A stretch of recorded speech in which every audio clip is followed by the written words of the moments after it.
The Paralives developers have just shared their monthly overview and their developer weekly chat over on their public Discord. Let's go ahead, dive into this because there is a lot of information to get through, my friends.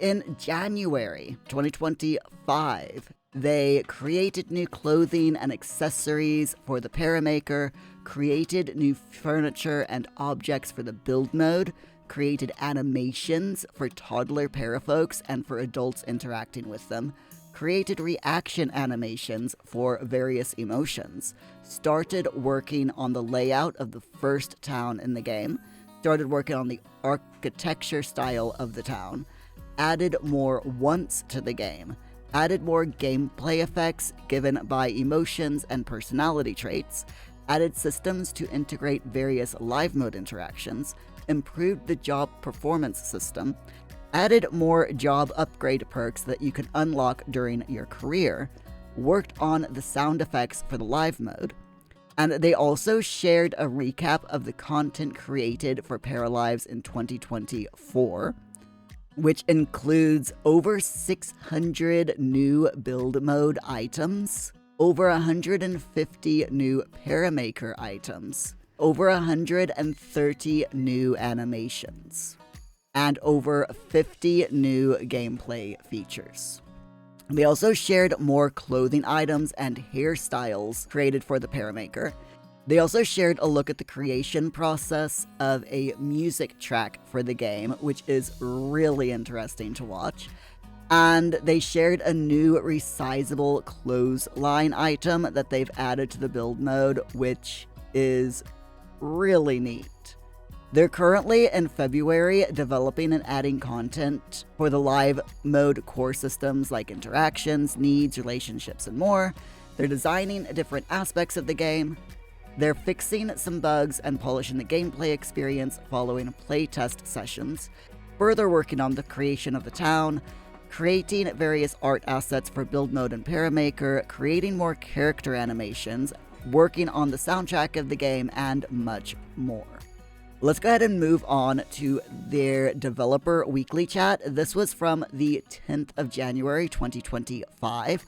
And just to recap, the weekly chat is held on their Discord for hero and legend tier patrons. And every week, those tier patrons can ask a few questions to any developer, and they get back with the answers the following Friday. For the 10th of January 2025, the community choice question was by Deck the Halls, who asks if Paras will be able to send and receive letters, postcards, etc. in the game. And Alex responded that sending and receiving mail is an idea that they're very interested in, so it's possible they will have such a system later on. Day has several questions about the patron perk of making an NPC, such as how many have been unlocked. Do the developers have a plan for how they're going to tackle so many characters? Will it be possible to make minor adjustments, like if the patron thinks a new hairstyle in a later update works a lot better for them, for example? And Alex responded that they have a few thousands, that they're planning to hire someone to help them, and that the details are not set in stone, but they're thinking of showing the patrons of that perk their characters when they're done, and then those patrons will be able to send a list of changes that they want. Zukonax says, can you give us a small update on how the process is going? And Alex responded, since this is the beginning of the year, we're working on planning out everything that we still need to do before early access release to make sure everything goes smoothly. We're pretty confident regarding the amount of work left, and we have spread it over the coming months, so it should go well. Possible Assassin says, if you remember at the beginning of The Sims 4, they had a white outline surround whatever you hovered over. However, a lot of people were not fans, so they made it so you can turn it off. Will the same option be available for Paralives? So for those who may not like the white outline surrounding everything. And Alex responded, there is no option like that right now, but I think it'll be pretty easy for a player to use modding tools to turn off the hovered outlines. Possible Assassin wants to know, in early access, when the game is updated, will it make previous save files become unplayable, and if so, will the developers warn players about these updates so that players can know whether they want to do that next update or not, or will it work in a way where we may not get to choose to stay on one version? And Alex has responded, we're planning to make it so saved files will still work if we update the town after release. We are looking into adding a system where players will be able to upgrade their save game and choose if they want to update lots to the most recent versions. Draven Sable asks, do you feel like the release of Inzoi in March will affect Paralives or how you continue to shape the game in any way? And Alex says the developers are actually looking forward to trying out Inzoi, but they feel that the takes on the life simulation genre between Inzoi and Paralives is different, and each game will have its own personality, so Paralives will stick to its vision, but it's possible they will get inspired by some of Inzoi's features, just as they've taken inspiration from many different games so far. Gamer Girl asks if there will be an in-game video camera. Jeremy says that this is not planned at the moment. They have a photo mode to take in-game snapshots, but video will need to be done via external software and good old screen recording. Iceman says, are there still plans to let dogs wear party hats like in this old phototype screenshot? And Alex responds, that is very likely. I'm looking forward to working on pets sometime after the initial early access release. Calamity wants to know what build mode item currently in Paralives do they think will be the most popular. Several of the devs responded. Chloe says that's hard to say. At Comic-Con and playtests, I've seen people use so many different items. The plastic cow Pippin is one that people seem to take a liking to. There are some new items I've created that I think people will be quite hype about, though. Alejandro says if it's not the cow, I will be disappointed. Richard says Miki's figurine. Charlotte responded, I want to say maybe some of the sillier items like the cow statue, the body pillows, or the worm plushie. Andre says the cow. Alice, so many, but yeah, probably Pippin, the cow. And Lena responds that the plastic cow. We all need a plastic cow. Calamity says, conversely, what build mode item currently in Paralives do you think will be the most underrated? A few devs have responded to this. Chloe says the toilet paper rolls. Alejandro, the sword on the wall. And he says, we need at least 6 more of them. And Richard says, I would rather not speak without the presence of my lawyer. Draven Sable asks, do you have any intention of adding something that is the same or similar to lifestyles in The Sims 4? And if you do, will we be able to turn them off? Anna replied, there's no current plan to have lifestyles like The Sims 4 has done. No.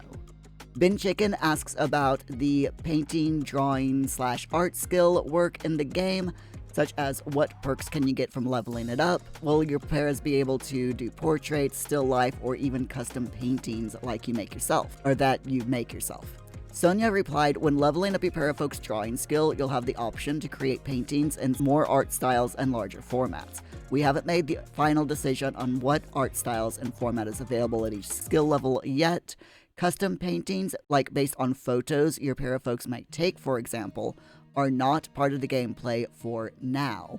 However, you still can add your own artwork through the mod system. Gamergirl wants to know, will we be able to play long legacy family / generational gameplay in Paralives? And Jeremy has answered, at early access launch, I don't think there will be any specific mechanic to aid or hinder generational gameplay in the game, so you'll probably be able to make a family and go forward in time with their descendants for a long while. There won't be specific mechanics around this, however.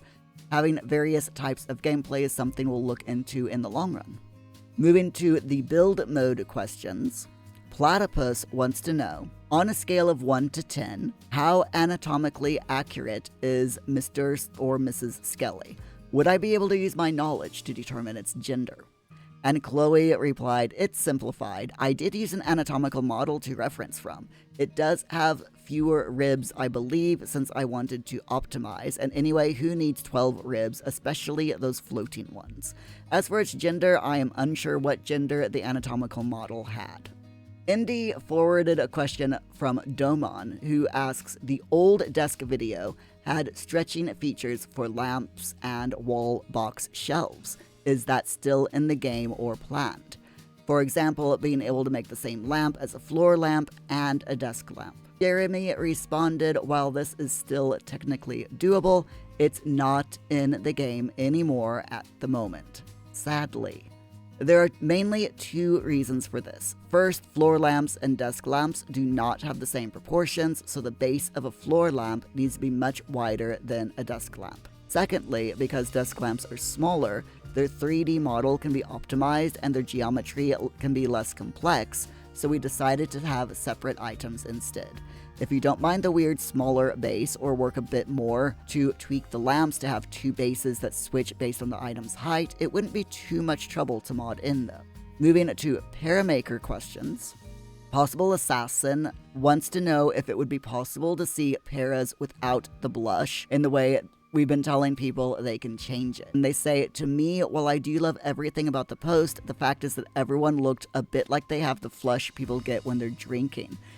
And it kind of takes a bit away. I do also get technically that it could be in theme for what the post is going for, but some skin tones always seems like this, and I'm not the biggest fan of it. While it's not a deal breaker, I would love to see how they'll turn out without the fix we've been told about. Sonia responded, "You're absolutely entitled to your opinion and taste, of course, which is why we give people the option to adjust the intensity and color of the blush. Personally," she says, "I feel it brings the character to life and helps showcase the natural color variations that people have on their skin. While I wouldn't call removing the blush a fix, it's definitely possible to match the blush color to the skin tone." And then she gives an example of what a para might look like with a prominent blush and a blush color that matches the skin tone as well. She says some of the para folks we've shown already feature a less intense blush color, and here are a few examples where blush appears softer. There's a lot of information there, from changes that they've made to things that they're hoping to include in the game in the future, and definitely going to be interesting to see what they bring to the game and add to the game between now and early access release later this year. What do you think, my friends, of the information that has been divulged in the overview as well as the developer questions? Let me know in the comments, and I'll see you in the next video.